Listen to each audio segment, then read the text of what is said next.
birth, ఆయన యొక్క పుట్టుకలో by his action, అతని యొక్క క్రియల్లో he is a sinner. అతను కేవలం పాపి. Because he disobeyed God's commandment. ఎందుకంటే అతను దేవుడికి అవిధేయుడు, దేవుడి యొక్క ఆజ్ఞకు అవిధేయుడు. Disobeying God's commandment is sin. ఆ అవిధేయత, దేవుడికి ఆజ్ఞకు అవిధేయత ఏంటంటే పాపమే. Committing the mark is sin. చూడండి, ఆజ్ఞాతిక్రమం పాపము. All of sin and comes out to the glory of God.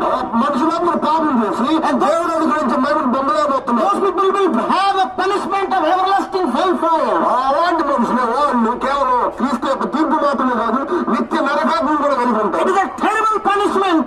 చాలా భయంకరమైనటువంటి శిక్ష. God doesn't want the man to suffer this one. ఎలాంటి శిక్ష దేవుడు మనిషికి ఇవ్వాలనుకోవట్లేదు. So how can he escape that? ఎలా నువ్వు అందులో తప్పించుకోవాలి? Is there any way?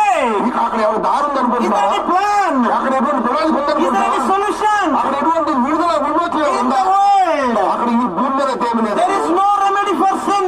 ఇక్కడ భూమి మీద అటువంటి దానికి విడుదల అనేది ఏమి లేదు. You may have remedy for all kind of diseases. నువ్వు నీ రోగానికి, నీకున్నటువంటి అస్వస్థతకి ఎన్నో మందులు కనిపెట్టచ్చు. If you have money, you can spend and get your treatment, buy medicines to get healed. నీకెంతో డబ్బులు వెచ్చించి నీకున్న రోగానికి కావాల్సిన మందులు నువ్వు కొనుక్కోవచ్చు, నేను సృష్టించవచ్చు. Even though sometime you will die. కొన్నిసార్లు నువ్వు అవి వేసుకునే చచ్చిపోతావు. But there is no remedy for the sin. కానీ నీలో ఉన్నటువంటి పాప రోగానికి మాత్రం ఎటువంటి మందు లేదు. It is available only in God. అది కేవలం దేవుడి దగ్గర మాత్రం అందుబాటులో That's ఉంది. why he came to this world అందుకే దేవుడి లోకానికి జరుగుతారు. in a human form. ఆయన మానవ రూపంలో వచ్చాడు. He is known in Jesus Christ. ఆయన పేరు యేసుక్రీస్తు ప్రభు. Jesus means Savior. యేసుక్రీస్తుని రక్షించును. He said, I'm the way, truth and life. ఆయన చెప్పే నేనే మార్గం, సత్యం, No జీవం. one go to heaven except me.